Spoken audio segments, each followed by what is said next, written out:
right. Last thing, Victoria. Victoria, when's your workshop today? 2 o'clock. It's at 2 o'clock. Okay. Do you remember what room it's in?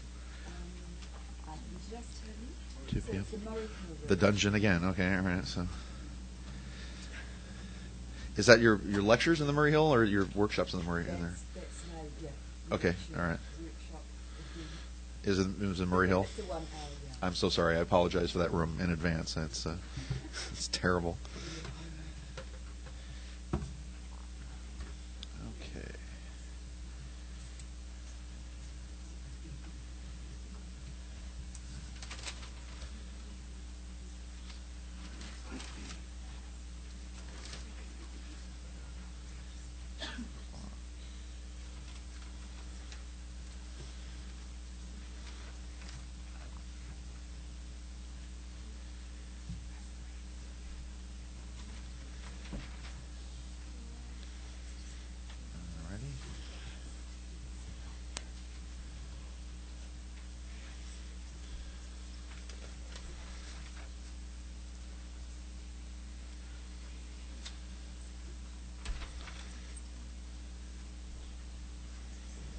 Well, I know whatever it is. Okay, we ready to go? Thank you. So I've just been kind of getting ready here to try to. Is everybody in?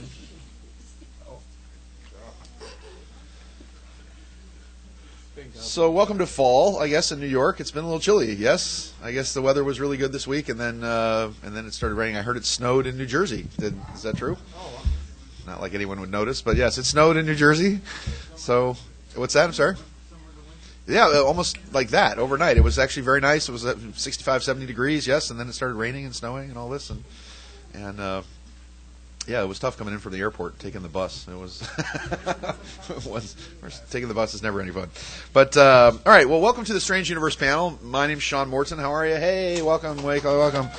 Nice to have you, and thank you for that. Let me see, what interesting has been going on. Some very interesting preparations are being made, I think, all around the country in California. The day that I left California, which was on Thursday, we had the largest earthquake drill, which I thought was interesting in California history. It was called the Big Shake, and at 10:15 they tested phone systems, they tested emergency systems. It's very strange. It was also kind of unusual. I live, just to tell you what's going on the left coast out there, I live pretty much right on the beach in Hermosa Beach, which is my sort of fun little hometown. And about a month ago, right on my street along Hermosa Avenue, which then actually runs along the beach, they put up tsunami evacuation route signs. Now, we've never had a tsunami in California, which I think is interesting, but along all the city actually put these up. All along the post, it actually said tsunami evacuation route along PCH, Pacific Coast Highway, and then along Hermosa Beach. Now, what I think is weird about that is they put up the tsunami evacuation route sign, and I'm not even kidding. It's right out my front window because I live on a corner, and they put it up on the lamppost. So I'm looking out my window, actually watching them with the cherry picker truck putting these signs up, and then I think it's very unusual because then about a month later, after they put the signs up, which was just about a week or so ago, I have this convulsion, if you will. I'm standing in my kitchen and suddenly I just get this vertigo where it feels like somebody's just like sucking all the brains out the right side of my head, and and I start spinning, and it almost felt as if my head, and the only reason I relate this is because other people may have actually felt this, it almost felt as if my head separated, like one side dropped and then shifted and separated, and I spun around and had this weird ringing in the right ear, and my wife is saying, "Oh my goodness! I mean, something major must go on." It was one of those. I feel a tremor in the force, as if 1,000 souls had cried out all at once and went dark, and one of those Star Wars kind of moments. And so I'm laying on the floor of the kitchen, thinking something weird's going to happen. And the next day was actually the quake in Samoa, and the 8.0 quake in Samoa, and for the first time a tsunami warning in Southern California, which I think was interesting. So again, it's unusual because you're also seeing them now talking about revoking what's called posse comitatus, which means allowing the United States military to actually operate inside the sovereign states, in other words, in various cities and whatever else. But they're doing it for what they call disaster relief, or so. The interesting thing is what exactly do they know? We've got the swine flu scare. I'm not saying the pandemic. It's more of a scare than anything else. We've got preparations for earthquakes. We have the 2012 movie coming out in November, which is telling you that 2012 that you're all going to commit mass suicide at Chichen Itza, that it's the end of the world and the end of time, and you've got John Cusack like driving through downtown LA as the world is being destroyed, which is one of the most ridiculous previews I've ever seen. And so there are serious preparations being made. We're going to talk a little bit about throughout today. It is interesting some of the things that Barack Obama is actually doing to supposedly prepare us for a more invasive military process. So a lot of really unusual things. They know whatever's going on in 2012 is going to be a fire in the movie theater, and they know very much what. I guess what you would say what the object of political science is, and what I'm going to ask the panel here as we sort of cruise across this, the object of political science, and it's not called political theory or political I think this is going to work. Political science is the art of taking what they call a Helgian system, where you apply pressure to an organism, and you apply pressure from the left and pressure from the right. So you have on the left you've got Barack Obama and Hillary Clinton and whatever else. On the right you've got the Glenn Becks and the Lou Dobbs and whatever else, and you squeeze in the center so that the mob doesn't want to go to the right or to the left, but wants to pick a point somewhere near the center. So, and the idea is to be able to create that point, create a crisis, and then manage the other side of that crisis. So it's not just about this is going to happen or that's going to happen. It's going to be what's going to happen in 2013 and 2014 and 2015, and how do you manage the other side when you know certain things are coming and certain things are going on. So the fascinating thing about the panels on Strange Universe, and the reason I kind of put the Strange Universe thing together, I had a radio show for a while called Strange Universe. I was one of the creators on a TV show on UPN called Strange Universe about, over 10 years ago, I guess. And these are people that I respect for their spirituality, for their wisdom, for their humility, for their expertise, for their ability to see beyond a few corners, their ability to see beyond dimensions, and their ability to bring in, I guess what you would call source information, to bring in this source information into us, to be able to give us some insight, to be able to see what's going on. Because what it looks like to me is happening, and I'll put this out to the panel. What it looks like to me is happening is that not only are they trying to manage the other side of the crisis, but they're trying to figure out specifically, can we do it when we're broke, which is the one thing, I think, which is where all the economic stuff is going on. Are they trying to phase the United States into kind of a tri-phase system a la George Orwell's 1984 sort of thing? Do they understand that are all the governmental controls and all the supposed socialism and the crushing of individual rights and freedoms, is this something that they're looking towards specifically because they understand that a great new spiritual jump is about ready to happen? They're trying to pre-plan what I think is what they consider a spiritual crisis, which is spiritual, emotional, and psychological freedom, which is what's coming in the universe. I mean, that's the bad guys can't win. They've tried to put together 1,000-year Reichs, since the beginning of time. The satanic aspect of world control, as opposed to the need for humanity to be free and be left alone, in essence. So these two forces, the children of light and the children of darkness, have been sort of warring back and forth, down through time. So as we start up here, first off, let me introduce the folks on my panel here. We have at the very far left, at the end, this gentleman is a very, very talented healer. He is a person who communicates with extraterrestrial entities and beings. I don't want to say too much about him because he's going to pop off and say, "Oh, you're wrong about this and that." I've known Ron for many, many years. We've been on panels together in San Francisco and Los Angeles. Here in New York. He's always a welcome addition to everything we're doing. I've heard very, very good things about his healing techniques. He's got a very fascinating modality that you need to learn a lot more about, and he's speaking today. So, ladies and gentlemen, let me introduce healer and, I don't want to say trans-channeler, but communicator with beings from beyond this realm. Would that be okay? All right, there you go. That's general enough. Ladies and gentlemen, Ron Armatron. Ladies down at the end. And now, next to him, I used to give a much bigger build-up than this, but it's Saturday and I'm tired. He is the Ayatollah of spiritual rock and roll. He is the earthquaking, air conditioning, shaking, cake bacon. He's the Reverend. Is all I can say. He is a wonderful, wonderful man, a fantastic person. He's got a very cute dog who sings and howls and accompanies him everywhere. Though his outward exterior is, how shall I say, somewhat dramatic, he is a person who has literally rubbed elbows with presidents, popes, prime ministers, princes, and kings. He is a person who has access to information. He is a fantastic psychic, a wonderful channel of information, and a truly adorable person, and who smells once again better than any man should. Ladies and gentlemen, Reverend James Capers, right here.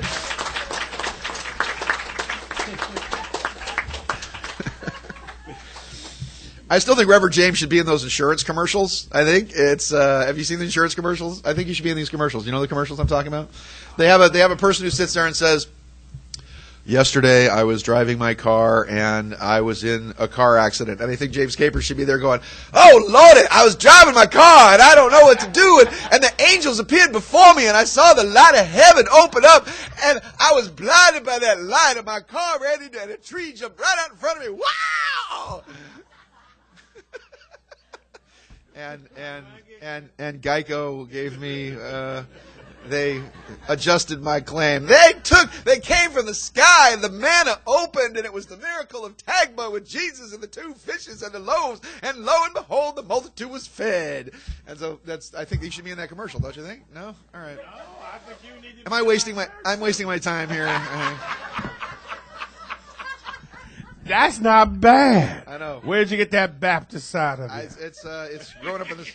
It's growing up in the South. They actually teach you in pastor school, which is what I actually trained to be at one time. They teach you to talk like this, to put a vowel at the end of everything you say, to put a vowel at the end of the word, which is why Barack Obama talks like that. I might have. Has a guy from Chicago talk like a Southern Baptist preacher, which I think is very funny. So he's got the A. You always put the A at the end of the at the end of the word when it's like, yes, he led Moses to the mountaintop. He led Joshua to the land of Canaan. He led Gilligan off that terrible island. I'll tell you, because my Lord is the Lord of hosts. The next lady here is she adds charm and grace and class to the panel and to any room she graces. She is fabulously well dressed, wonderfully coiffed, and perfectly made up. She is again. You're from New Zealand, yes? Aren't you? She's from New Zealand. So from Middle Earth, we have Queen Galadriel right here with us, ladies and gentlemen, the Queen of the Elves. She is gentle, kind. She is gracious. She comes a very long way to see us again from the land of hobbits and trolls and Middle Earth and wizards and whatever else. A land where there's more sheep than people, and so she also once again is a fantastic trans-channeler. She brings information from other worlds and other realms with a grace and a beauty not often seen. Victoria of Light, ladies and gentlemen.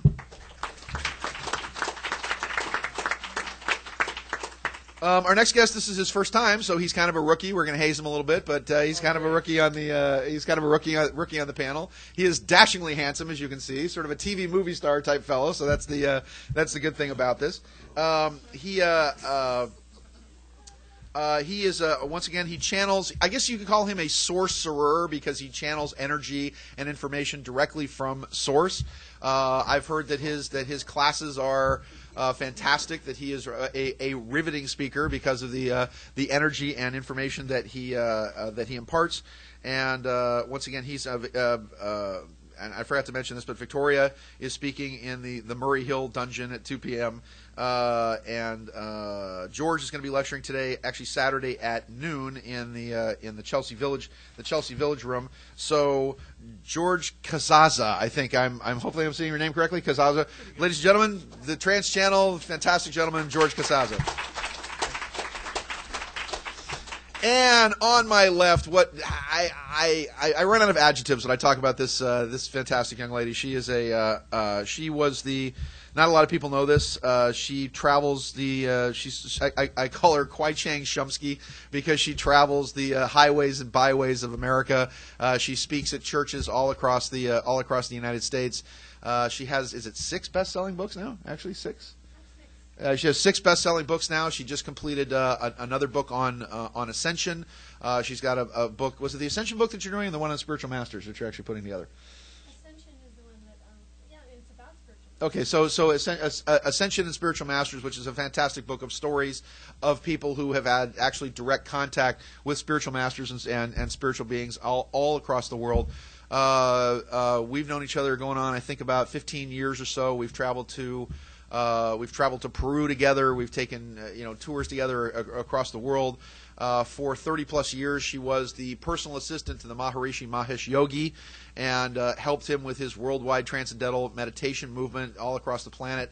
I think she's been responsible for the transformation and the transmutation of so many people, working very humbly for many, many years behind the scenes. And again, a fantastic speaker, a wonderful writer, and a truly fantastic human being, my friend, Dr. Susan Shumsky. And probably what I'm going to get you to do, Susan, I'm going to get you to move over one if you can, so that you can both have access to the microphone, and you can snuggle up to George there. He doesn't look like he minds. And also so you can kind of be in the light. So move towards the light, so that you can see what's going on. We've also got it looks like we're going to the Kumbh Mela here. If you guys know what the Kumbh Mela is, it's a huge water festival where people jump in the Ganges, and it's going to be in Hardwar. It's Hardwar this year? It's going to be in Hardwar this year. I went to the Kumbh Mela in 1986.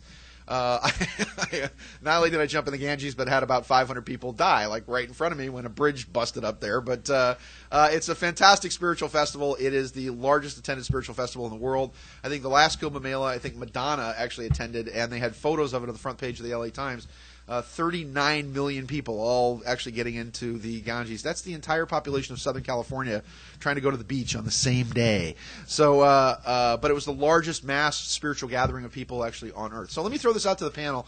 And what I try to do is simply just, kind of like a radio show, stimulate some conversation. And the great thing about these early morning panels is that if you don't know something about a speaker, or you would like to get to know something about what they do and what they teach, this gives you a chance to ask your own questions. I know how shy New Yorkers are, and I know how difficult it is to get an opinion out of any of you. So I like to say this morning, is anything okay? As the waiter said to the table of ladies. So it's so let me throw this out to the panel, and let me actually let me start with Reverend James. I'm going to start with Reverend James first, and then we'll just kind of throw it out back and forth. Where we'll wake up. It's time to wake up, buddy. It's time to wake up. You have a lot of access to. You've actually spoken to a lot of world leaders. You have a lot of access to what's going on. And let me ask a lot of you from your trans-channel perspective. Okay, do you think that the leadership of the world? This is a question for all of you. That the leadership of the world is cognizant and aware of the shifts and changes that are going on, Mayan calendar, astrologically, whatever else. And do you think that they are planning for it in a good way or a bad way? Is that a fair question to ask? I love that question. Go ahead, take it. Well, just recently this week, Actually, you want to stand up, James? Okay. Thanks. Just so you guys in the back see, all right? Usually this is supposed to be on a riser, this table, so go ahead. Recently this week, actually about 4 days ago, I faxed the White House. And it was kind of funny because I called information, and I said, can you give me the fax number to the White House? And they said, well, we have a general information number. So then I called the general information number, and I said, well, I like to fax President Obama a personal letter. And the lady says, well, we have a comment line, and there's 1-800, none of your business. So I said, ma'am, I don't want to call a 1-800 comment line. I want to fax my president. So she said, well, I'm sorry, but that number is non-accessible to the public.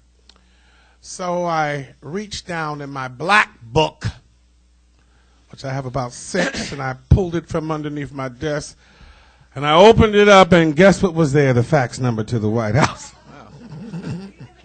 Yeah. No, I'm not going to give it to you. But if you come to one of my workshops, I might decide to channel it out. So I typed my letter up to President Obama, and it took me about 2 or 3 hours.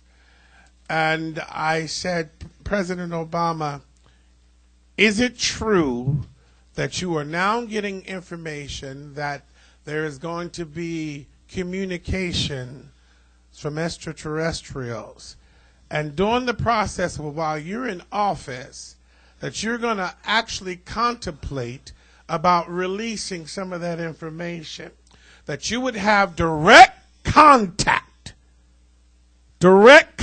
no, not someone coming in and channeling, but direct contact, sitting at the table with an extraterrestrial. So I said to myself, oh boy, maybe I shouldn't ask that question. Because after I faxed the White House, the fax number called me back. What? They usually send people in person, James. So, well, they called the call actually 5 minutes later. Yeah. Rang back, and I said hello, and of course there was nobody on the line. But they answered the question that you asked, Sean. What is going on with leaders in the world today, especially the Russian leader, Dmitry? He's Dmitry Medvedev. Yes, actually, I've had personal audience with him within the last 2 months. Oh, my. What did he have to say? Well, I don't know. He was speaking in Russian, but okay, guys, I'm playing. But let me tell you, I had a date like that once. I'm telepathic, so it doesn't make any difference what language that you speak, because I can understand it anyway. But my boss, who happens to be Dimitris Olovich, who's $16 billion. I've been working for him since last year as his personal closer. I close deals, $64 million, $300 million deals. And basically what I do is I do psychological profiling and spiritual espionage. I see what the bottom line is, and then I just tell them. And then that cuts through all the mess at the table. Isn't that pretty good? So that's what I actually do when you don't see Dr. Capers.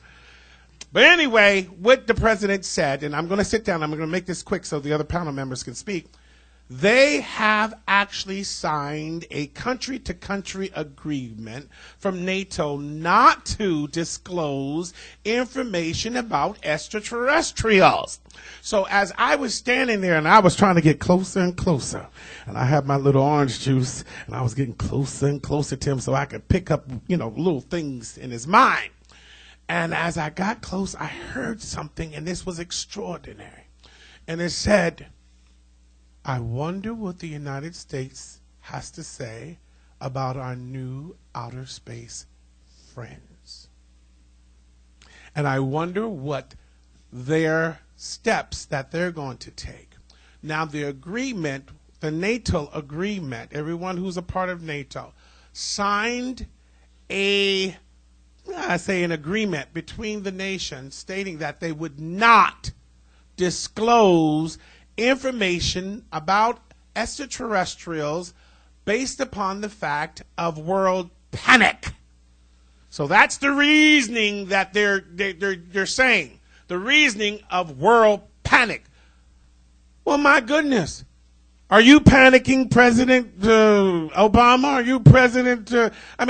We need to know. Don't you think we need to know? Yeah. Okay, we need to know. So are you going to panic if you get the information? So why should we have government officials tell us what we're going to do without knowing what we're going to do? So anyway, here's the bottom line. So this is what I want to bring to the table today, which is my major meat that I've been holding from you. Obama is deciding at his last term in office possibly to be releasing some of this confidential information to the public. Now, those of you who want to know more about what I have recently picked up, you got to come to my workshop because I'm not telling you right now. There you go. Amen. Reverend James Capers, there you go. Okay, since we got on extraterrestrial disclosure, Ron, you want to take this for a minute, and since you have kind of the hotline, so once again, the kind of question that's out on the floor is a little bit about world leaders, about what they're planning, about whether or not they're aware of the presence, and or from your point of view, if there is contact or something. I mean, what would happen? What would be the occasion? Boy. Okay. Yes, everybody has been contacted on this planet by extraterrestrials. Okay, number one. Everybody has been abducted at least once or twice a year by extraterrestrials. The people that have been abducted, we'll say 50 to maybe 100 times a year, know about it. So I'll ask for a raise of hands in here. Anybody in here know about your own contact? Okay. I see you. Okay. A couple of people. So that's good. So what happens is that since you talk about the governments being, connected and contacted, okay, everybody is mind controlled by the darkness of the extraterrestrials. Okay, there are good ETs. Okay, but where are they? Number one. Okay, if they were good, they'd be helping us. That's my basic thing. Aren't they? Okay, aren't they? Well, they gave us the atomic bomb. Okay. Okay. They also have every very invention that has come down the pike here is from mind energy. Okay, because you think about something. The heart energy would never hurt anything. This is why I did the heart to. I'll do it right now. In fact, we'll do the mind to heart drop. But what happens is when you get your information from the mind, collective consciousness, universal mind. That's what I call the light of the darkness. It's a fabricated light that the darkness created for you, created by the extraterrestrials. Okay? And the only way to get out of that mind energy is to go to your heart. And the heart energy is in the moment. Everything is in the now with light. Anything outside of the now, like in the future, is the dark side energy, which people can read because you're on a predetermined script. So, yeah, the governments, you yourself, everybody is following this conveyor belt of mind energy. The way you get out of that is to go to your heart. So I'll just do this heart to mind drop, then we'll have maybe a minute of silence. This is for you to connect to your own spirit. This is your only divinity that you have. It's never outside of yourself. The ETs aren't as smart as you are. They may have more technology, but as far as their divine connection, no, you have it with you. And some of the ETs even have it also, but they may have switched sides, okay? Depends where they're created. If they were created from light, then they're just like you. Maybe look like you, okay, or maybe they look like something else. Then you have the darkness of ETs that are soulless beings. So you have the soulless beings of ETs, and then you have the ones created by the light that switched over to the darkness. But I'll do this heart to mind, or the mind, the heart connection. So we're going to drop you down, okay? So I'm going to take your awakening thoughts and drop you right into your heart center, and I'll just count from 10 backwards. This you should be doing yourself daily to get into the present moment. So here we go: 10, 9, 8, 7, 6, 5, 4, 3, 2, and 1. 10, 9, 8, 7, 6, 5, 4, 3, 2, 1. 10, 9, 8, 7, 6, 5, 4, 3, 2, and 1. 10, 9, 8, 7, 6, 5, 4, 3, 2, and 1. 10, 9, 8, 7, 6, 5, 4, 3, 2, and 1. Now, as you think a thought, it should come out of your heart center. You shouldn't be in your head, okay? And you're in the present moment when you're there. This is your only connection. The ETs are never going to save you, okay? It's impossible, okay? Because they would have been here yesterday, or they would have been here 100 years ago, or 1,000 years ago, or 50,000 years ago. So don't look outside of yourself for your salvation. It's always inside. This is your own spirit connection to the divine energy of Source. Amen. Thank you, Ron. Ron Armatron, ladies and gentlemen. I'm not skipping you, but George, if you'd like to take the microphone for a second, since you're kind of new to the panel, tell us just a little bit about yourself and give us your just general viewpoint on world events and if world leaders know what's going on, or what your suggestions might be for those world leaders, what they should probably do maybe now. So give us a little background on yourself and what you do. I do a lot of things. Okay. I'm a hypnotist. I'm a hypnotherapist. Well, my favorite thing, what I like to do, is bring people, my clients or groups, to the other side, to that beautiful, pure area of pure love, healing energy. To be in touch with loved ones who have passed, your spirit guides, masters. You receive messages. In that area, you can instantly heal. You can heal others in that area. That's my favorite part of what I do. Okay. As far as world leaders, I really don't pay attention to them. I don't. I wish they wouldn't pay as much attention to us, actually, to tell you the truth. But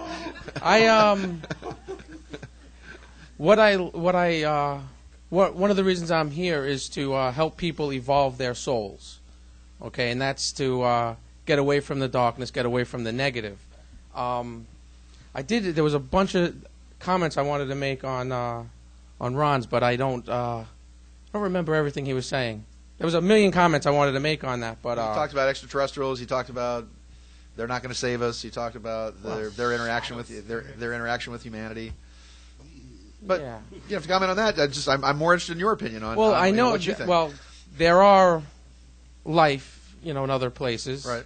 ETs, and they have their own other sides, and we have our other sides, and they're in constant communication with one another. Okay.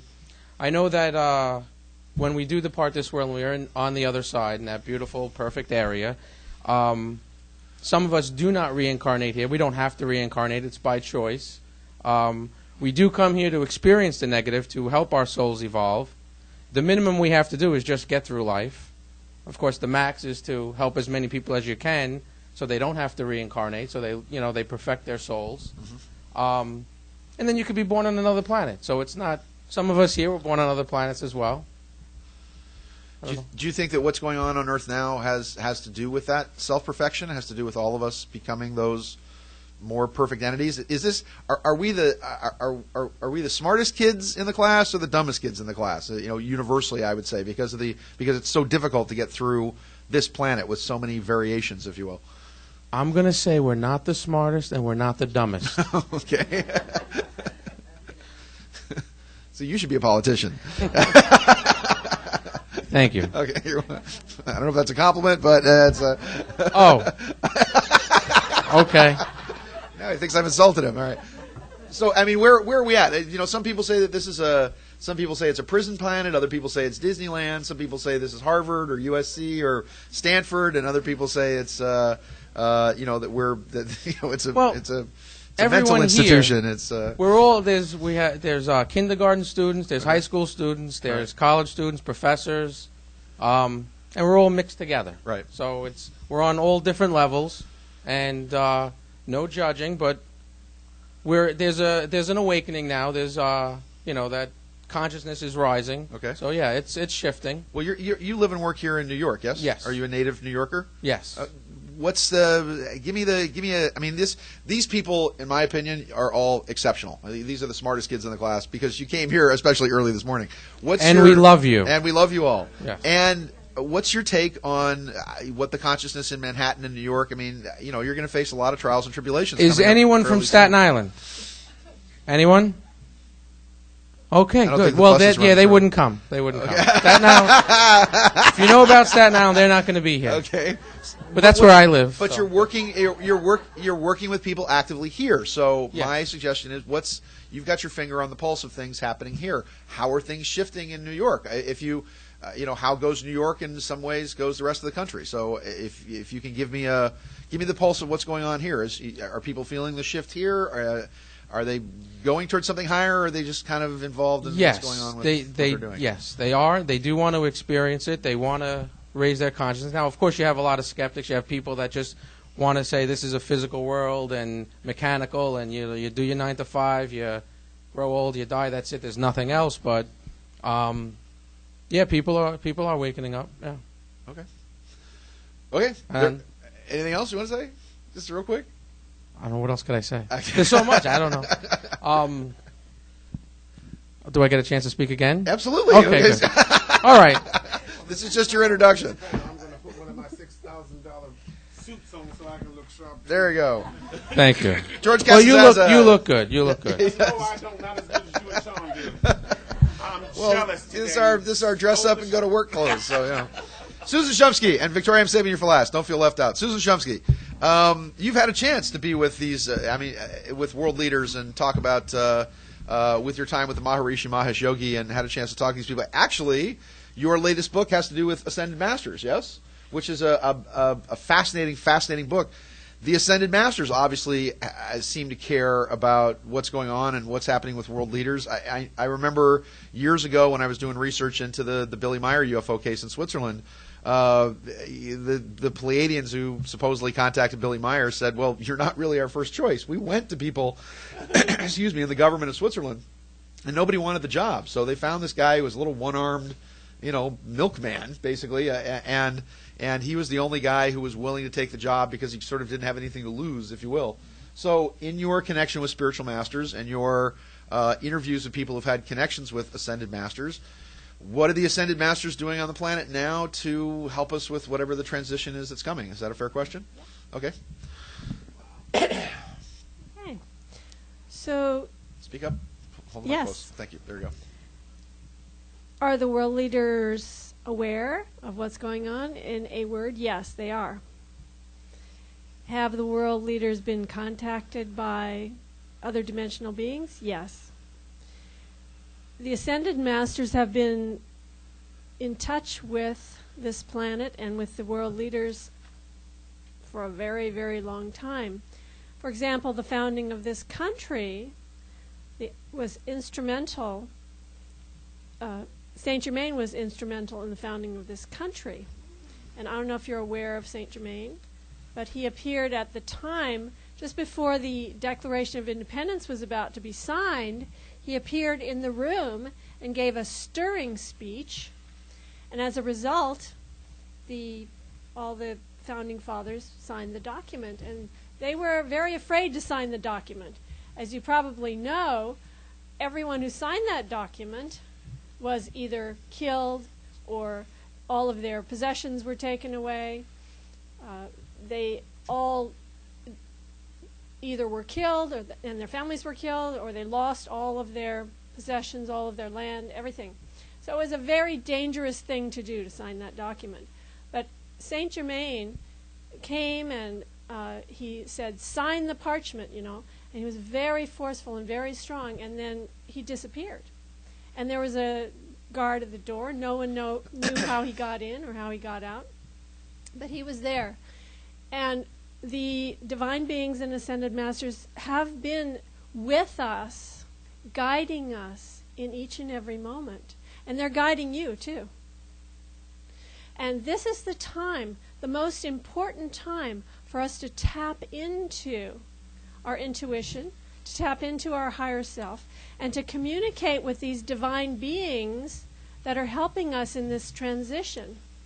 And it's extremely important for us to tune in to these energies at this time, for our own well-being, for our own safety, for the safety of our family, to know where to go, where to be, where not to be, if there are certain earth changes that are taking place. And as Ron said, there's no one who's going to save you but yourself. It's really important that you tap into your true nature of being and begin to find the answers within yourself and not be dependent upon someone, some leader, some world leader, some politician, some teacher, some channeler. Find the answers within yourself, and then you'll know what to do. You'll be able to make decisions with peaceful confidence when you listen to the still small voice of God within. And that's the main thing that I do, is to help people to tap in to that inner voice. Now, as far as, different beings on different levels, I noticed that was one topic that people brought up. Basically, there are 16 kalas. The kalas are the different levels of beings that exist. And it starts from the demonic level all the way up to the celestial level. And where are human beings? We're right in the middle, about number 8. So that's the answer to that question. There you go. Dr. Susan Shumsky.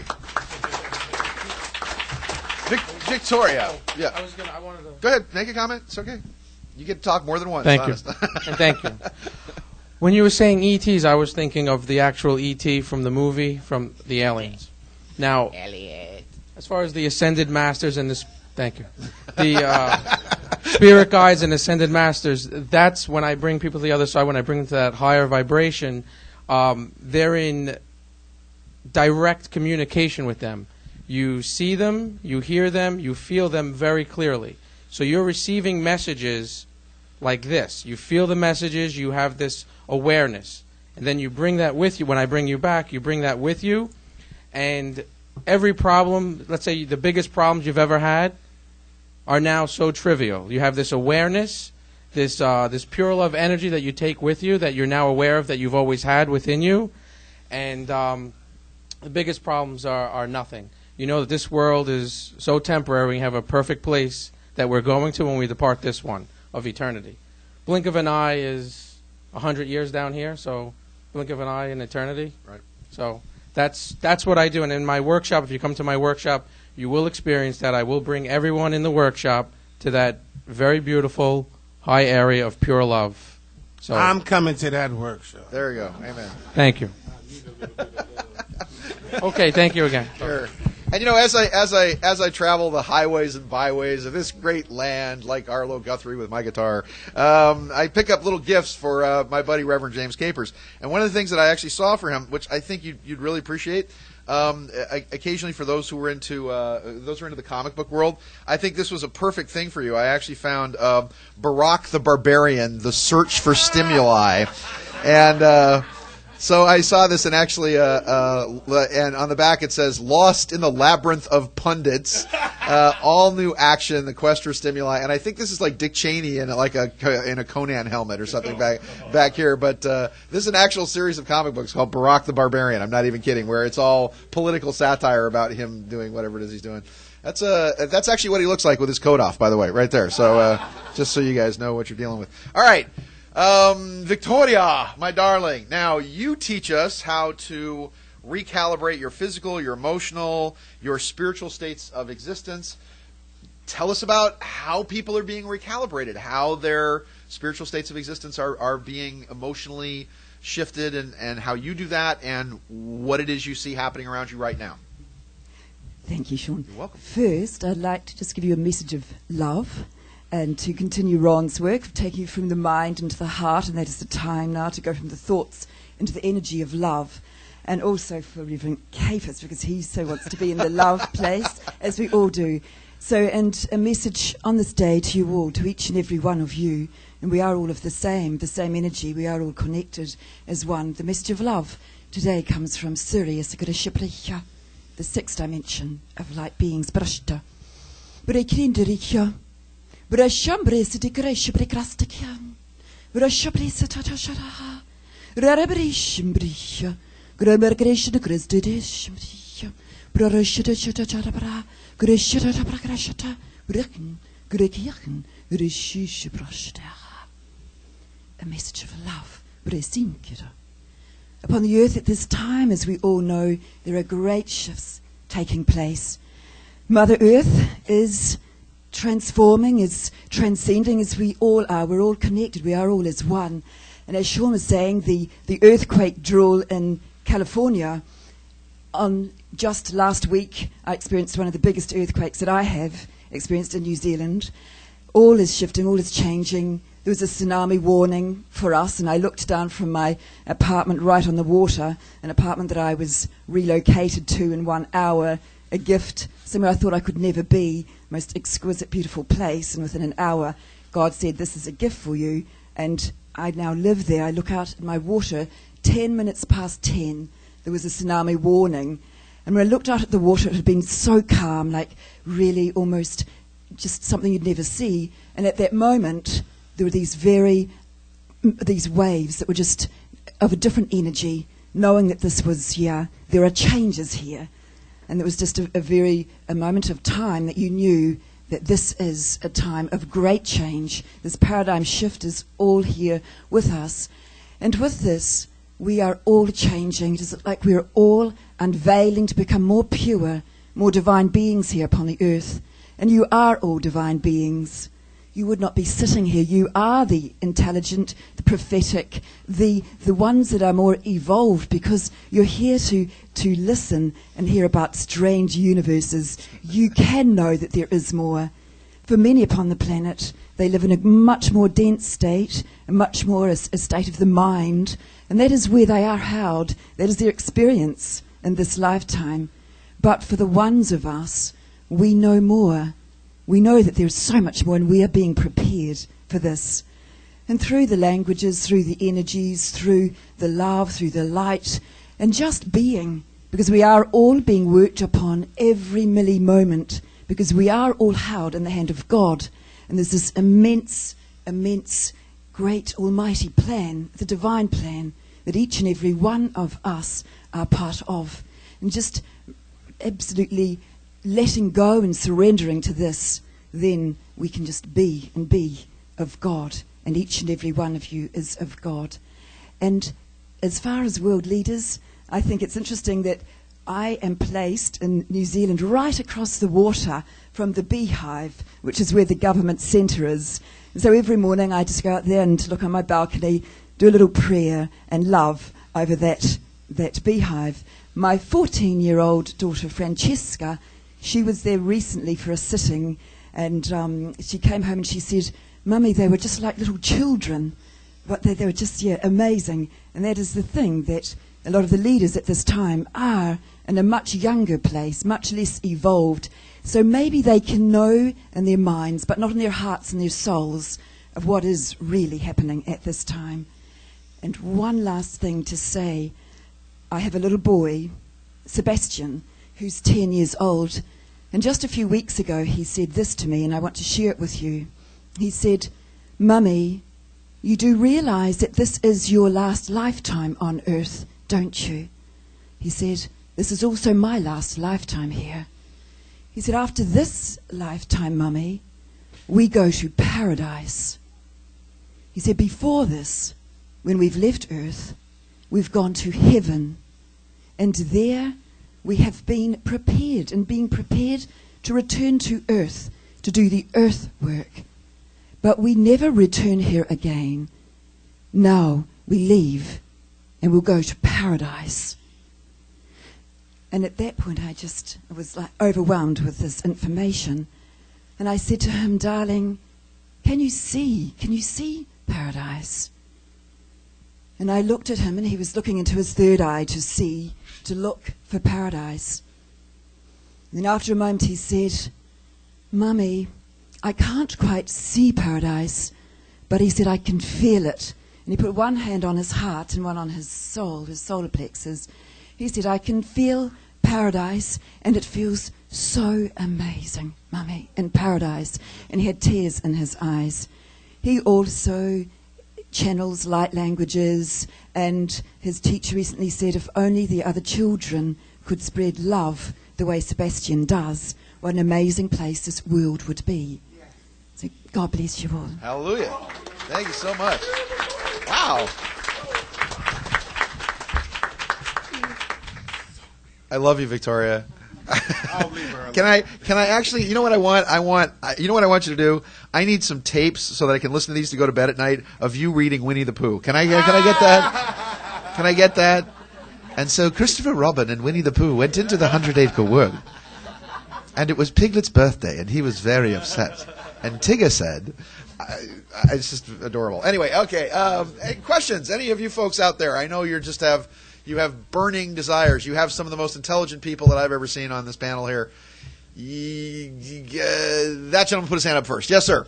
And I'll repeat the question for the camera and for the billions of people watching worldwide through this little device here.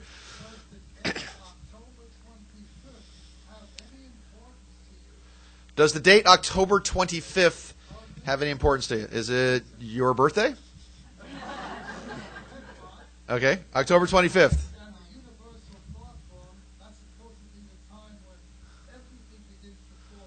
Everything begins to fall apart. October 25th, the Universal Thought Form. I'm just repeating your question for the tape and for the people. Yes, the Urban Survival WebBot program. I'll explain a little bit about it. Okay. All right. I think I've got your question. So Do you guys know about web bots? Do you know about this? This is an interesting thing. These are some guys at Princeton University who put some things together. Are you familiar with the web bot programs?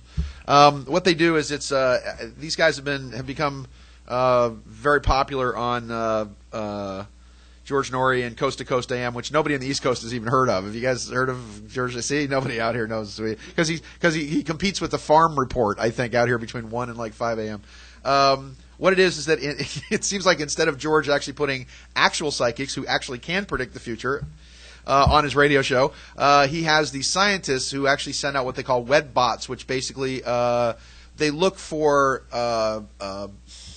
words, vocal trends, if you will, on the web. And one of the things that they're saying, for example, if the word famine or the word plague or the word war or atomic or something, they find these things and they build patterns and they look at particular stress points. The WebBot program apparently went crazy the day before 9/11, and it's been able to predict influences, if you will, not actual events, but influences of things that will happen. So I believe I understand the gentleman's question correctly. He says that on October 25th, by the way, because it's not that I'm not a big fan of these guys, I just don't know. Did they say what particular word was being repeated for the October 25th date other than destruction or falling apart or something like that? Actually, they said that it would be the beginning of a massive revolt against the U.S. government. Okay. By It's kind of happening. people against the communist party people. Okay. It would be the beginning of I'm just repeating your question for everybody. It would be the beginning of a revolt against Obama, kind of socialists versus Nazis or something. I don't know. Because Nazis are bad, and I can say that because I'm edgy and controversial. Could be an attack of Israel on Iran. Oh, don't get into too much detail here, but it's some kind of device. But get it. No. The gentleman should have a long beard and a cloak and all that stuff. So it's not going to happen, sir. The question would be, don't even look for it. All right. Well, actually, let me just throw my 2 cents in here. Here's what's interesting. Here's what's going to happen between now and Christmas. Okay, what's going to happen? Remember, I was telling you about how they apply pressure to either sides of the organism, if you will, the Helgian dialectic, as they call it in political science. What you are going to see is you're going to see they're going to, between now and Christmas, the plan is to basically just beat the snot out of Barack Obama, just bag on him. This is one of the reasons why the left, let me say, the mainstream establishment media has been given so much shift lately to Glenn Beck and Sean Hannity and the right-wing pundits, if you will. Glenn Beck was on the cover of Time and Newsweek, I think, in the last couple of weeks or so. So what they're going to do is that they plan, and I'll tell you what the plan is. The plan is, very specifically, is that they plan on just savaging Barack Obama for the next few months, basically saying he's taken a horrible train crash and just made it worse. That in essence, George Bush has engineered the greatest bank robbery in the history of the United States, and Barack Obama is just driving the getaway car for it. And that in essence, that Obama is George Bush badder and blacker and is just doing all the same things. And something is going, and the plan is to make this quarter one of the worst quarters. At the end of this, you're seeing the stock market go up because the dollar's tanking. But to make this the worst quarter, to savage Obama, to basically have all this criticism loaded on Obama between now and the end of the year. Something will happen around Christmas, okay? I'm telling you, here's a prediction for you. Something around Christmas, which will be like an Obama Messiah-like miracle. Maybe Michelle gets pregnant or something. I don't know. But something occurs around Christmas time that's going to then alter a lot of this. What's then going to happen next year, and I'm going to talk about this, I have my talks in here at 1 o'clock. Next year is only 10% of the stimulus package money has been spent out of the trillions that have been printed for it. They are also literally giving money away through the Depository Trust Clearinghouse Corporation, which is over here at 55 Water Street. If you know how to file the proper forms to get into that, which I actually did this week, so I may be buying lunch for all of you guys pretty soon. But they're going to start literally, I'm not even kidding, just giving millions of dollars away of people who are going to be able to access their Treasury direct accounts through the QSIP number on the back of your Social Security card. I know that's a little complicated, but what's going to happen is that all this money is about ready to be spent so that 2010, you're going to see the stock market go up. You're going to see what looks like an economic miracle. You're going to see everything turn around to make Obama look like a big hero. And all they're planning on doing is getting through the 2010 election cycle. And after that, I think all hell is going to break loose. So I think you're right about the October 25th date, that that this month is when the real attacks are going to start happening, and in which you're going to see the usual left-wing media swing rather savagely towards the right, if you will, for a brief period of time, because it's going to make the turnaround that they have planned in the economy coming up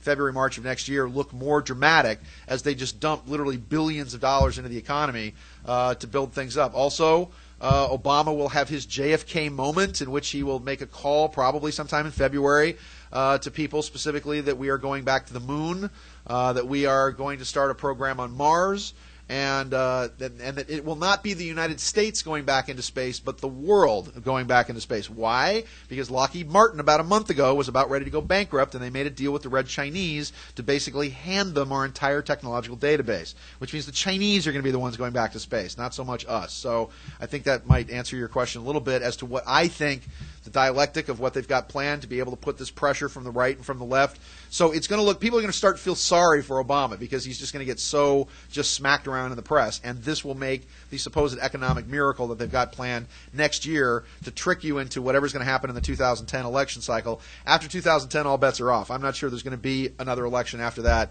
because then the military will be integrated into everything that they're doing, and it'll be an interesting thing. Yes, sir, you had a question on the red sweatshirt.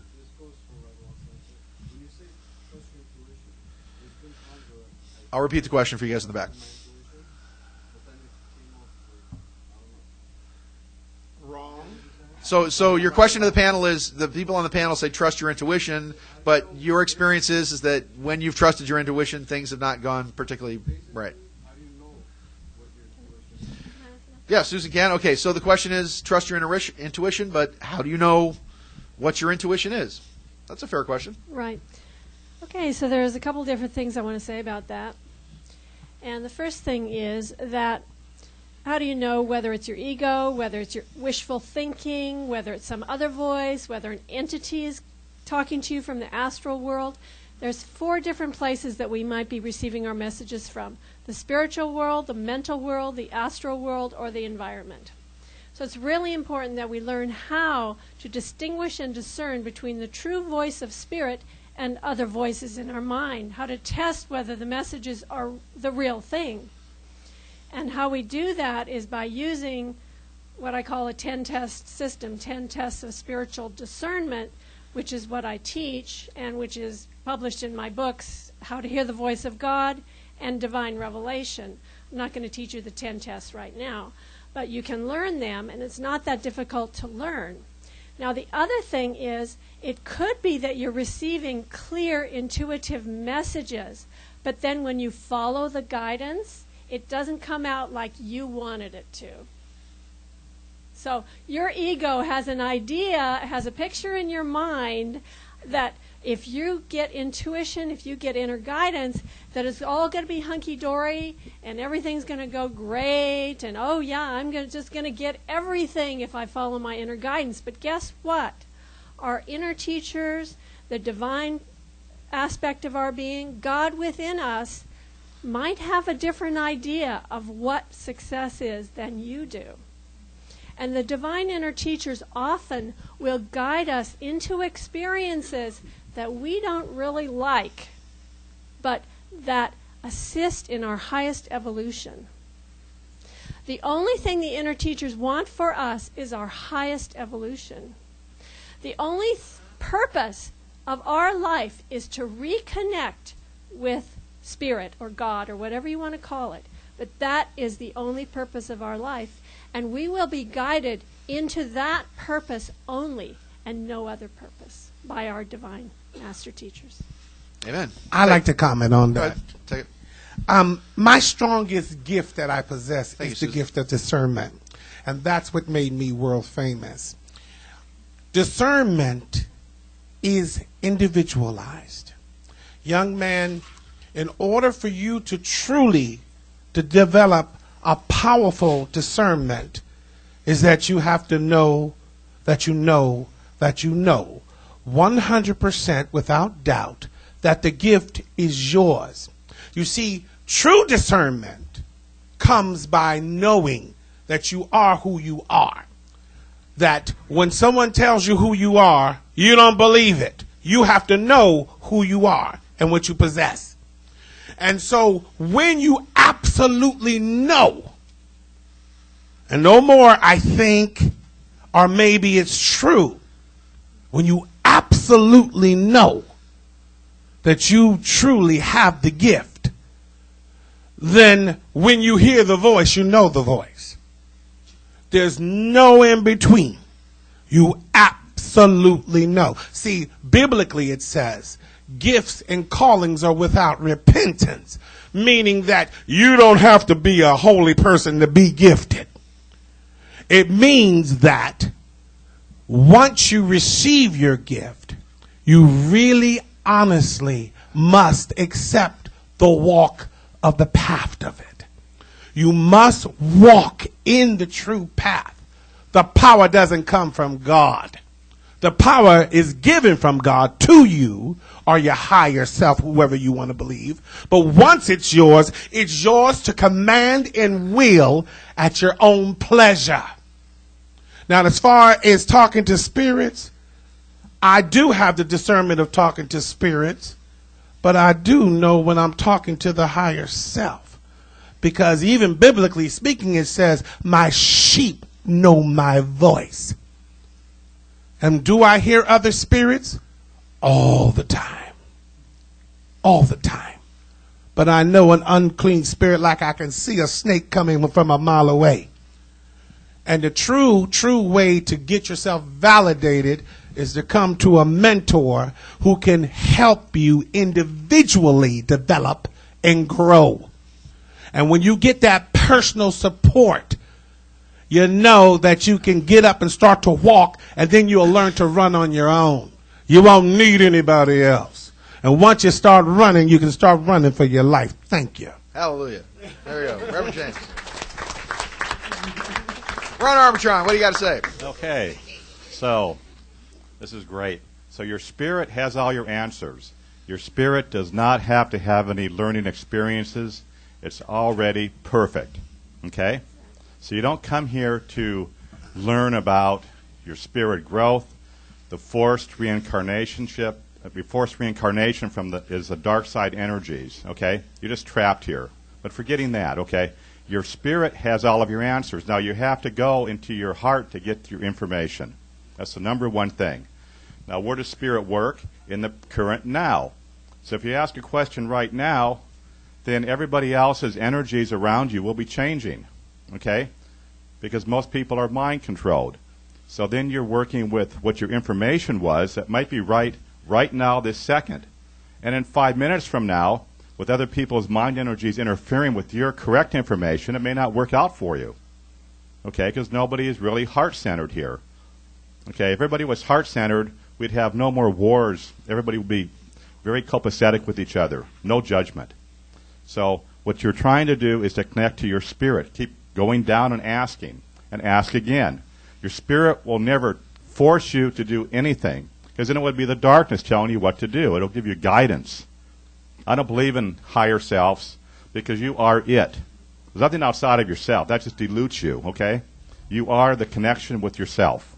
And that's all that you have is your spirit. And anything outside of yourself that you pray to, you become prey to what you're praying to. You're opening that door for other energies, entities to come in. If you get information inside of your head, then at that point, you are connecting to the wrong energy. You're connecting to entities, to demonic beings, to aliens, to extraterrestrials. And your spirit, when you connect with your spirit energy, ask it to see where you need to go to next, and have your spirit bring in the masters to you. Don't go say, I want to bring in Archangel Michael, or bring in Jesus, or bring in whoever you want to bring in. That's from your head. The dark side, I said, created the light of the darkness. This is where people go to when they have their energies, where they have a forced reincarnation, when they have a near-death experience. They're all going to the light of the darkness. There's really no other side. That's strictly the darkness energy that you go to, and it's a fabrication of light that the darkness created for you. Okay? If you went to true light, you would not be here. Okay? Very, very important to realize. And your spirit knows that information that I'm telling you. I don't incarnate. This is my first incarnation in 3,000 years here. Okay? I don't do this incarnation. I came back for ascension, to help people ascend. I'll just talk for one more minute here, if that's okay. The Earth Spirit, a very important date was, as the gentleman mentioned about dates here, last 4th, October 4th. The Earth Spirit pulled out of the planet. It pulled out 80% of its energy from its life form here. From the light ship, which I call creation energy, they brought in space holders to be here. Now, the Earth Spirit has to battle in, we'll say its auric field, the energies of the extraterrestrials coming here, because they're bringing in mind control energy. The Earth Spirit has to save itself first, and then it can save its creation, its spiritual blueprint of the planet Earth. People who do mind transmissions, people who bring in energies, people who maybe get involved with, like, the worst thing that ever happened here. I'll probably have some comments here on the panel instantly here. But the worst thing that happened to this planet, to humanity, was, I believe, in 1987 with the harmonic convergence. Everybody got around and meditated, and they brought in and opened up energy vortexes for the aliens that come in here. The people thought they were doing a wonderful thing from their heart center. Okay? Did the Earth change? Of course. The dark side can give you a false illusion of change. But whenever you pray outside of yourself, and whenever you do group meditations where you're trying to bring in love energy, which is already here on the planet. Remember, the Earth Spirit's very powerful. It's as big as this whole planet. Okay? And so what makes you think that you can bring in a teaspoon of love here from outside, okay, from the divine source, which is already connected to the Earth Spirit? It's impossible. So all you're doing is opening up energy vortexes, stargates, and you've seen the movies. That's what they talk about. Bringing in something from outside. Everybody see the movie 10,000 BC? That's a really good movie to look at, okay? You can watch the movie They Live. Okay, that's another one. There's many movies that we have even right now about aliens coming in here.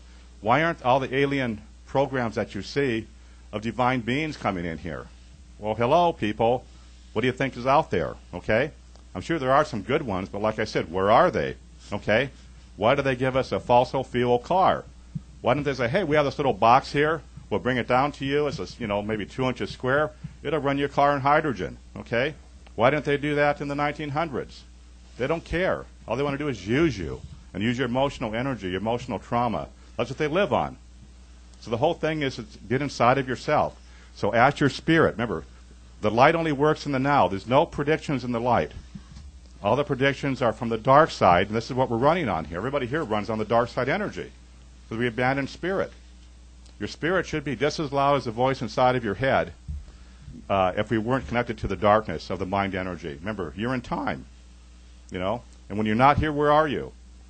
Okay? Because the dark side creates time. And the time is chopped up. Okay? So you have to realize that you want to get into your spirit energy. And ask your spirit. If you don't have the information coming to you, then ask again. Say, I don't understand this. I can't hear the voice. I lost it. Where are you? Turn the volume up, Say, okay, I want to see my information in newsprint. I want somebody to talk to me, on the street. I want to overhear a conversation. So that's your basic question. You don't know if you're going to be getting it right or not, or maybe you get information, and all of a sudden that information is no longer valid. Well, you're running the timeline. You have to ask each moment by moment by moment. In that's the what spirit of is. Time, we are running out of it. So we're on Arbitron, ladies and gentlemen. The opinions expressed by Ron Arbitron are not necessarily those of the New Life Expo or the Strange Universe panel. Anyway. Okay, yes. Questions. Who else? Oh, Victoria wanted to respond. Yes, sorry, Victoria needed to respond. Yes, thank you, Victoria. That I don't do time at all, and all I do is love. So I just want to bring a whole lot of love to you now, because to me there is so much love here. And every day and every moment of my day, I see love. I see people weeping, being touched with love. I see healings. I see people. It's such a beautiful time. And in this time, it is a time when we evolve more and more into love. And to me, there is not this, where there is pure love, And you are all of love. You are all encoded with God and with love. Well, you all contain the light code in your being. And at this time, there is the awakening of this light code, of this God code, which is love. So it is the time for love. So I want to bring the love to you and know that there is so much love here. To me, there is no fear. And where there is pure love, there cannot be fear. There is all light. It is light. And so I want for each and every one of you to so know this, that it is the time of love, it is the time of light. And once again, to quote Sebastian, who's pure and white and light and love, he says, Mummy, this is the time of God and his Son, Jesus Christ, upon the earth. It is the time of love and light here. And this is what the people must come to, the love and the light. And so know this, and know this, and know this, and know this, and be this. For this is what you are, creatures of love, creation, energy. Thank you. Amen. There you go. My heart Yes, is you back got your- in place now. You say it from right there. I can hear it. I will repeat the question for the camera for the billions on the internet and all you 12-year-olds in your basements down there. All right. Okay. Yes. Under what circumstances do you see Americans waking up to the influences of lobbyists on Capitol Hill? Oh, she has this question written down on a card. Okay. All right. Okay. All right. Wait. It's a long question. Under what circumstances do you see Americans waking up to the influences of lobbyists on Capitol Hill? And taking back control of our country's lawmaking process. And taking back control of our country's lawmaking process. Yes. And improve our quality of life. This is a Columbia Political Science 105 class. This is not the Strange Universe panel.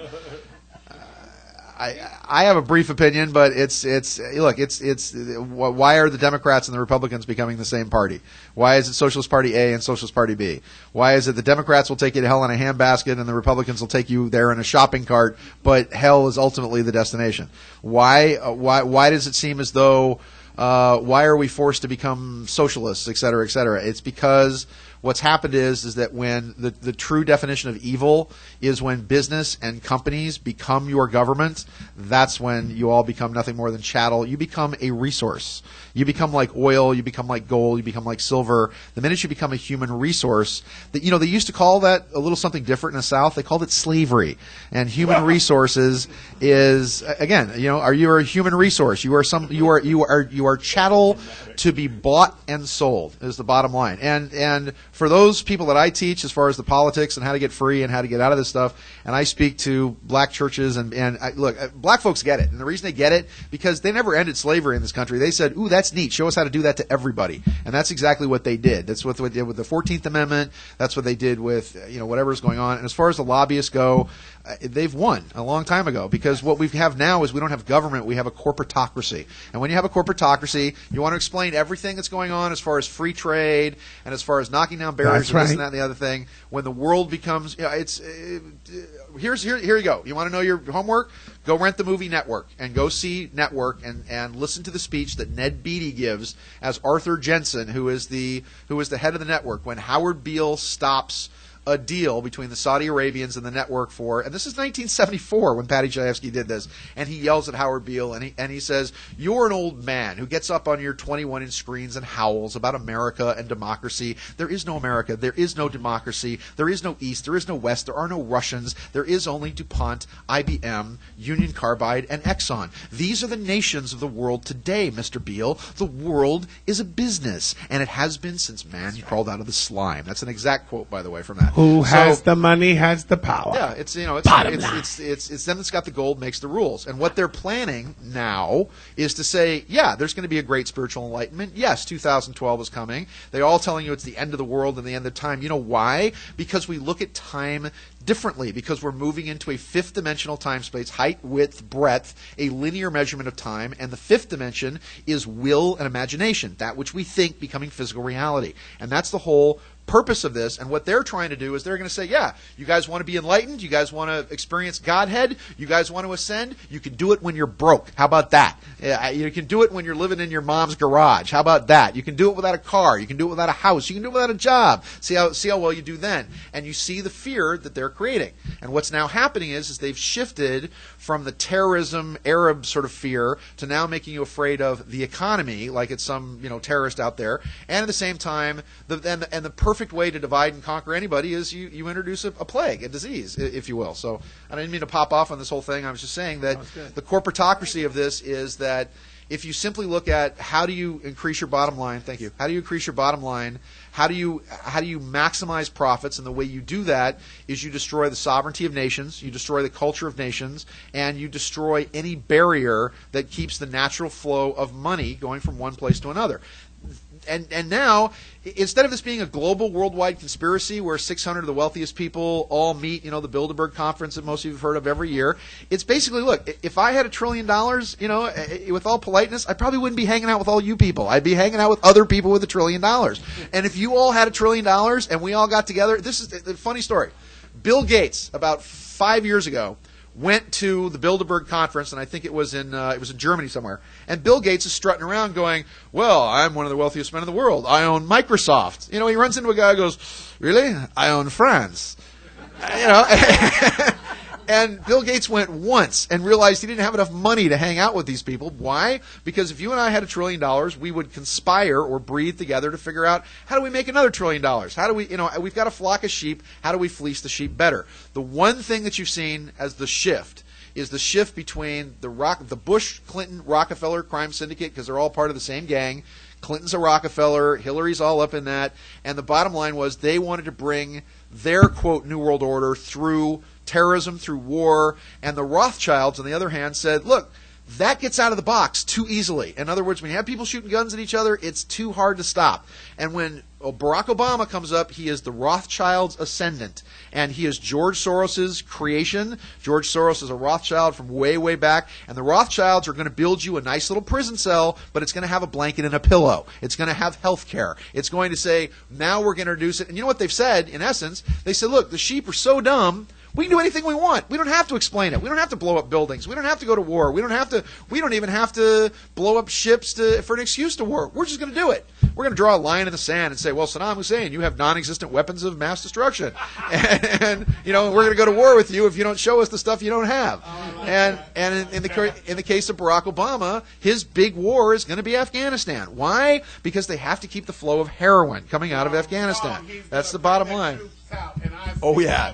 Yeah. 6 to 8 months. 2 days into his administration, Barack Obama attacked Pakistan. We've got 40,000 more troops going to Afghanistan, with possibly another 60,000 more. You watch. Afghanistan is going to be his war. And you know why they need Afghanistan? They need Afghanistan for the flow of opium and the flow of heroin. Afghanistan is the graveyard of empires. It destroyed Great Britain, it destroyed the Soviet Union, and it's about ready to destroy the United States. Notice, if you will, the Soviet Union invaded Afghanistan in 1980, and 9 years later, the Berlin Wall fell and the Soviet Empire collapsed. When did the United States go into Afghanistan? When did we invade Afghanistan? Come on. 2001. What are we coming up on? 9 years later. Exactly. And 9 years later, 2010, you're going to see the same thing happen. Russia had a very, very linear economy. It was very easy to implode. And what was the last thing we did to the Russians to collapse the empire? We flooded it with their own money. We flooded it with rubles, counterfeit rubles, which collapsed the empire, hyperinflation. What's going on now? They're about ready to flood your economy with Federal Reserve notes, with your own money. And that's the whole plan of the stimulus package and everything else, to throw money at this. And you will see the United States begin to break up. And you'll see it break up into probably 6 sections first, and then 13 sections after that, which I think is a good thing. But it's the corporatocracy that you're talking about. Anybody else have comments on this? I'm sorry, I didn't mean to hop up and down and be it's just when the leprechauns get upset when somebody's threatening our pot of gold, we jump up and down and get very angry. If you're messing with Father Flanagan in the Chicago Archdiocese, you're going to be talking to me, I'm telling you. Go ahead, take it. So that's all mind energy. See, what we've been talking about is mind energy. Okay, Ron, hold on one second. I got to take a couple more questions because we've only got 10 minutes left. Yes, sir, the very wise-looking gentleman in the back. Yes, sir. I don't want to make this into a political diatribe. What constitutional rights have been taken away? The bottom line is none of you have ever had constitutional rights. None of you. Because you're 14th Amendment citizens, which means you come under the United States Code, not under the Constitution. Is Barack Obama an actual citizen of the United States? He doesn't have to be, because he's the CEO of the corporation, which means he doesn't come under. He never took the Article 6 oath. He took the Article 2 oath, and no president in the history of the United States has actually taken an oath to the United States of America. They've taken an oath to the United States, which means you guys come under the USC Code, the United States Code, which is a whole different thing. And if you want to revoke your 14th Amendment citizenship, there's a way to do it and get your passport as an American national, not as a U.S. citizen, somebody who was not born in federal territory, which is 10 square miles of Washington, D.C., Puerto Rico, American Samoa, Guam, American Virgin Islands, and military bases and post offices. If you're not born there, you are foreign, non-domestic to the United States. And there is a way to do it, but it's hard because you have to revoke your Social Security card, which is Form 521. You have to put fiduciary responsibility forms into the IRS, which is 2 Form 56s, making Timothy Geithner the debtor as the Secretary of the Treasury, and making Rosa Gumatau Rios, the Treasurer of the United States, the creditor, and then you have to file a W-8-BEN, which has your foreign non-domestic status in the United States, and then you're done. Then you have constitutional rights. Does that sound easy enough for you? Next question. Sir, question. Yes. With all the things that we see coming up, I would like just some practical advice of what we can do in just our daily lives that's not based in fear, but can be practical. Like, should we be storing up rice in our cupboard? Perfect. Okay, let me throw this out. George, actually, come on, stand up, buddy. Stand up. I'm going to actually get you to answer that question. What are some practical things that we can do? You're a New Yorker. You live here. You speak to this on a daily basis. You work to this. Do you have practical spiritual advice? How do we dodge each bullet, I guess, is the best way to put it. And we have like 5 minutes left, so we'll wrap this. Spiritually We'll wrap or the panel. storing rice? Either one. Actually, what I'd like you to do is give me a parting shot, give me a little wrap up, because we've got about 5 minutes left here, and I want each person to have their last final say. Okay. Well, what I like to teach is how to evolve your soul, and it could be 5 minutes a day, and you have tremendous benefits across the board your entire life, just 5 minutes a day. So, and I'll be showing you some of that at the workshop today at 1 o'clock. Fantastic. The Village Room. Yes, George is in the Village Room at 1 o'clock. Susan, take it. So tomorrow I'll be doing 2 things, and if you don't have the flyer, there'll be some in the back of the room when we're done. I'll make sure I mention all this stuff. I'll mention all the stuff for you. I'll help promote you. What do you got? Okay. So I'll be doing How to Hear the Voice of God at 3 p.m. In the Sutton Room tomorrow, and Breakthrough to Spirit at 5 p.m. in the Village Room. And mainly what I help people to do is to break through to Spirit, to learn how to listen to that divine voice, which is the true nature of our being, to be able to connect with Spirit, to be able to have direct mystical experiences of God. And that's what we're going to do in our workshop, is have that beauteous experience of the presence of God, which is so profound and so meaningful. And it's like coming back home to the comfort, to the safe haven, to that place of perfect peace, the indwelling Spirit. And that's what I teach. That's what I help people to do. And if we can learn to do that on a daily basis, there is no fear. We live in peace. It doesn't matter the outer circumstances. We're in peace. We live in that presence, that power, that glory of God. There you go. Actually, I'm going to jump around a little bit here. Ron, give me about a minute worth of practical information for people of what they can do now to prepare for what's going on. Just get that one book. One book says "Go Within," 1 page, and that's the whole thing. Be guided moment by moment by moment, and don't get caught in mind energy. That's the whole thing. A man of few words, Ron Armatron, ladies and gentlemen. There you go. Wow. I'll be at the ARE Center Cool. doing workshops, and also here today. Well, I'll promote all you guys at the end here. Okay, great. Victoria of Light, my darling. Take it away. What do we need to know? What is higher spirit? What are the entities? See, I told you she's Queen Galadriel. Isn't she wonderful? Go ahead, take it. It is just, a time to remember who you are, to know that you are divine, and that you are this person and this being of love here on the earth. And just always be in that, and keep bringing yourself into that. And just, less and less of any thinking or thoughts or or being caught up in the dramas. I find every day that I'm saying to my clients, to the people around me, just rise up and be aligned with the higher energies, with the God energy, with the divine energy, and do not be caught up in the lower vibrational dramas and that what is happening, on that other side where it is driven by fear. So just be in that higher place, in that love place, and just continuously just being in that. And if you are, then it's like it is peaceful and it is beautiful. And in this too, I would just like to say a little message to you. This is our kind of goodbye for this moment. Okay. So just lots of love to you all, and just know that you are the love, and a little message of love.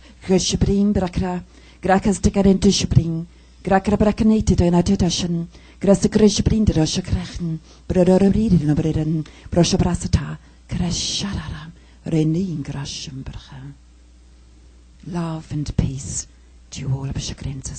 Amen. Hallelujah. There you go. And Winnie the Pooh got the honey jar off of his nose, and he had a piece of Tigger's birthday cake, and he slept like a happy bear should. The end. Reverend James, take it away. One last thing. We got it. We're running out of time here. Take it away. Reverend James. Real quick. Last final word here. Give me a minute. I just want to say that I think it's beautiful that many of the mentors are helping you, guiding you, and leading you on your path and giving you strength. But those of you who don't went to hundreds of workshops and thousands of lectures and still haven't found it and just simply want to get fixed, I do that. I'm a doctor practitioner. I'm the one who will clear your chakras, who will clear your auras, who has the ability to clear your past, present, and future karma. So if you want to say, I'm done, come see me in booth 218 and come to my workshops, because I plan on, for those of you who are just tired and want it finished, today is your day, because that's what I do. Have a wonderful day. Amen. And my part in shop for this whole thing is, let me quote the Dalai Lama. The Dalai Lama said that the spirit of competition, of fear, of hatred, of anger exists within ourselves. There can be no peace in the world until there is peace and compassion and love within ourselves. If you want to, then let me give you a little bit of Pete Carroll, USC kind of smug hippie wisdom from the left coast of California. Part of what we teach our football players at USC, and you'll see them beat up Notre Dame today, is it's not about them. It's never about them. It's all about you. It's all about your responsibility. How can you be the best you can be? How can you compete to be on top? How can you personally, because there's not a single thing that you can do. You can't think another person's thoughts. You can't feel another person's feelings. You ultimately have no control over anyone or anything else in the world except you. And in the end, it's not about the competition. It's not about the other guy. Yes. It's always about what you can be, how you can be excellent, how you can be fantastic, and how you can be the very best person that you can be and be stupendous. And that's the key to victory in all of this. It's a strange universe, and we just work here. Thanks for coming.